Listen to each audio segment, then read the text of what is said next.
victory. Now, I know there's traditions about people saying this in the morning, or preferably after dawn, before the morning. Well, I mean after the crack of dawn. But I'm not sure of any tradition that says to say such. Attributed to the Prophet. In the name of Allah, the Beneficent, the Merciful, lo, we have given thee a signal victory, that Allah may forgive thee of thy sin, that which is past and that which is to come, and may perfect his favor unto thee, and may guide thee on a right path, and that Allah may help thee with strong help. He it is who sent down peace of reassurance into the hearts of the believers, that they might add faith unto their faith. Allah's are the host of the heavens and the earth, and Allah's ever-knowing, ever-knower, wise. And remember, we're using the gender neutrals. There's going to be royal we's, perhaps. The Sakina, the Shekinah, the angelic presence.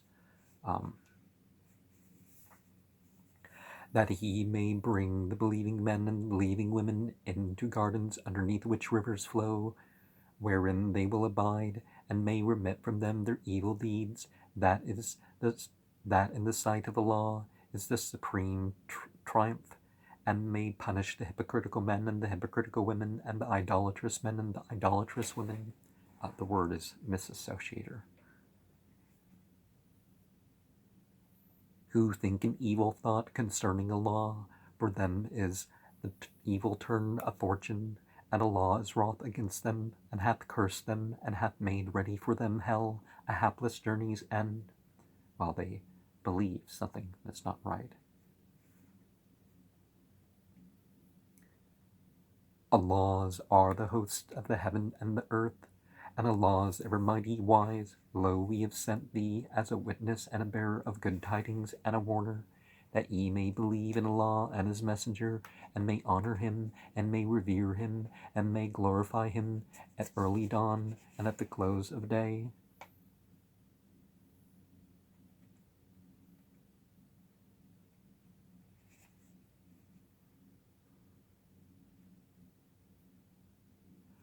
Lo, those who swear allegiance unto thee swear allegiance only unto Allah. The hand of Allah is above their hands.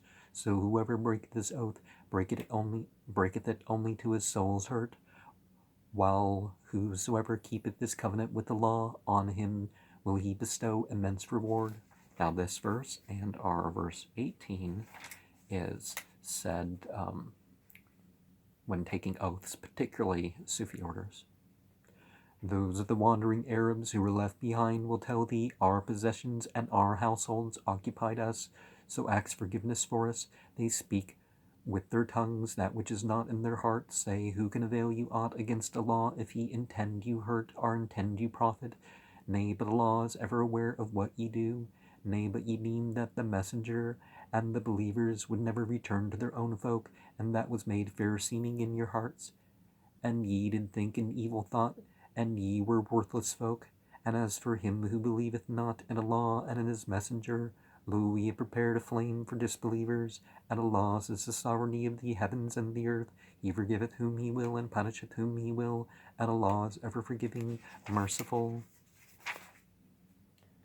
Those who were left behind will say, when ye set forth to capture booty, well, to capture spoils, that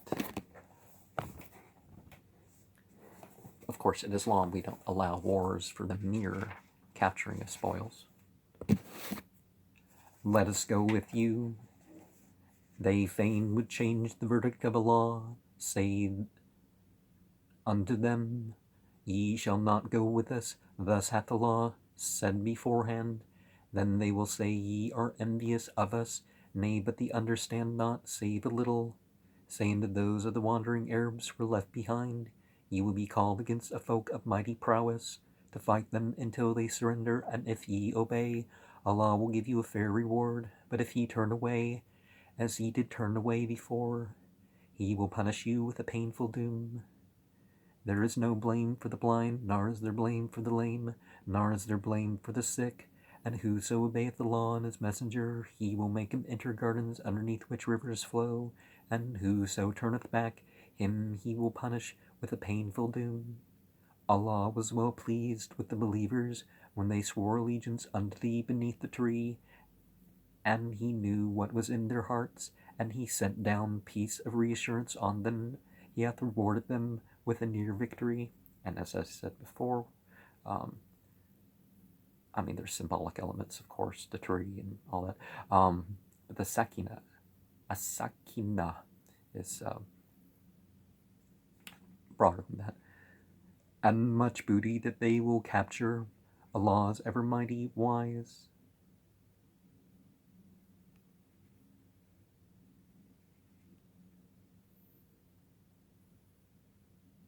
Maganin.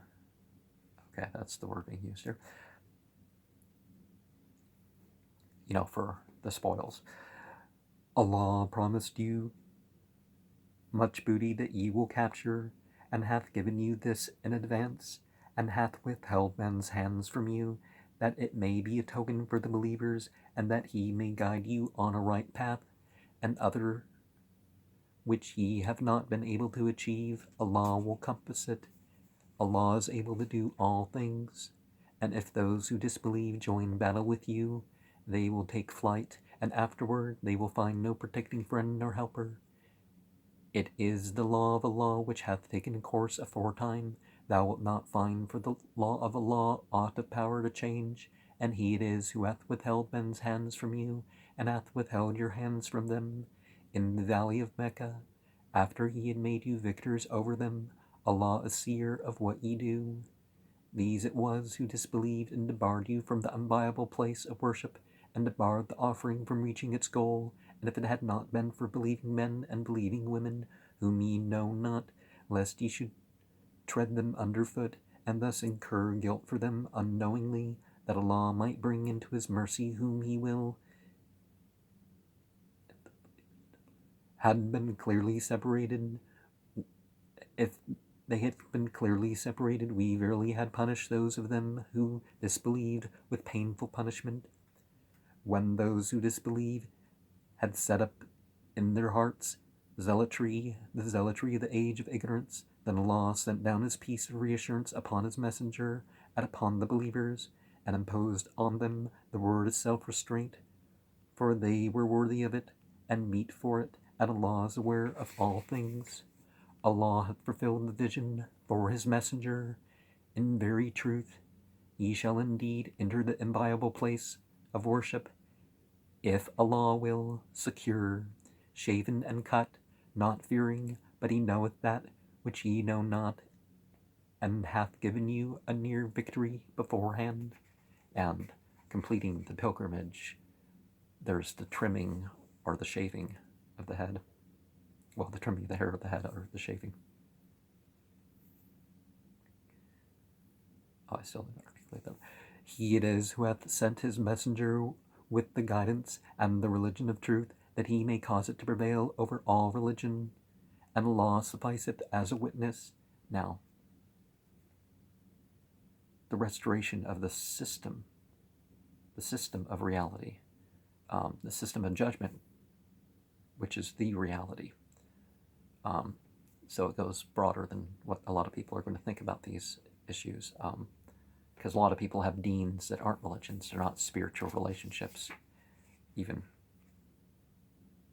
And a lot of people, their system of judgment is more about Monday Night Football or the news, or I've met people who've gone on missions and Simpsons. They knew more about the Simpsons. Now verse 29 is the last verse in the Qur'an that mentions Muhammad, and it refutes those that say that we don't actually utter the words Muhammad or Rasulullah in testimony.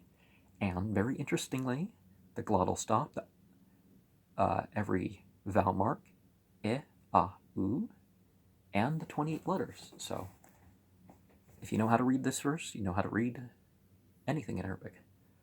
Muhammad is the messenger of Allah, and those with him are hard against the disbelievers, and merciful among themselves. Thou seest them bowing and falling prostrate, seeking bounty from Allah, and acceptance, the mark of them is on their foreheads from the traces of prostration.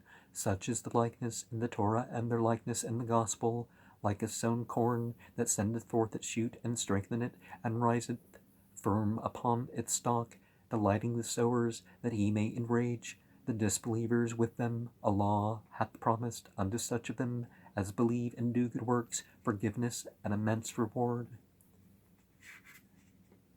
Apostle sent one, avatar. It's all the same thing, but physically and psychologically, prostrations and stuff work.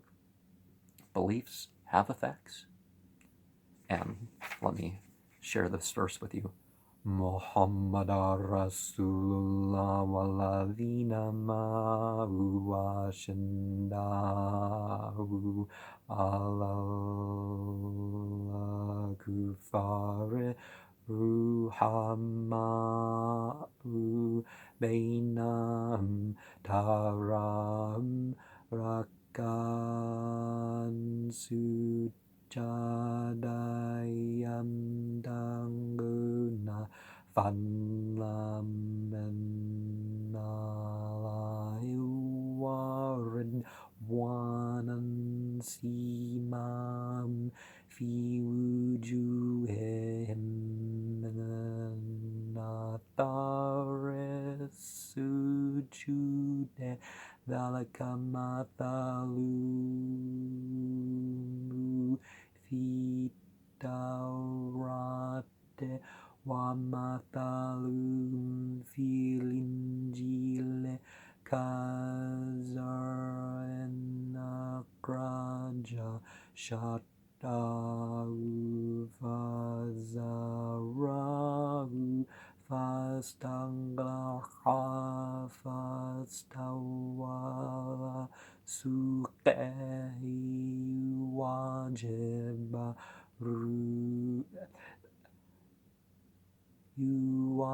yuwajibur zurali yangi habehim kufara wadallahu ladina amanu wa amilu salahati minhum maghfiratan wa ajran azima.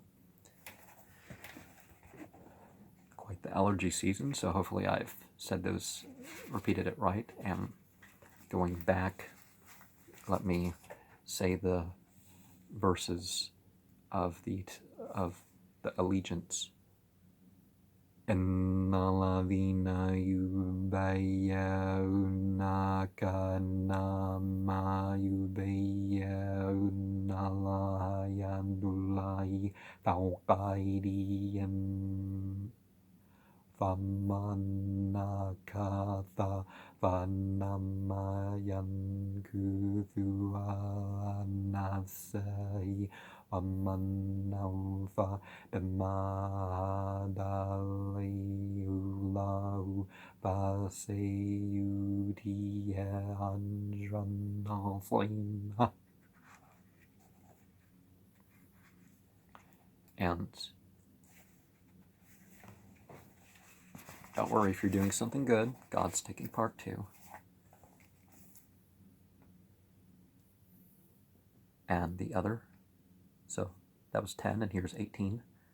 La tarani Allahu al-mu'minina idh yubayyunaka tahta shajarati falamma ma fi qulubihim fanzala sakinata alayhim wa athabahum fadhan qariba. And there's the outer actions, and surely God knows the inner actions, but the vision, some people only repeat part of this in their his, but I mean, of course it's important to go over the whole Qur'an.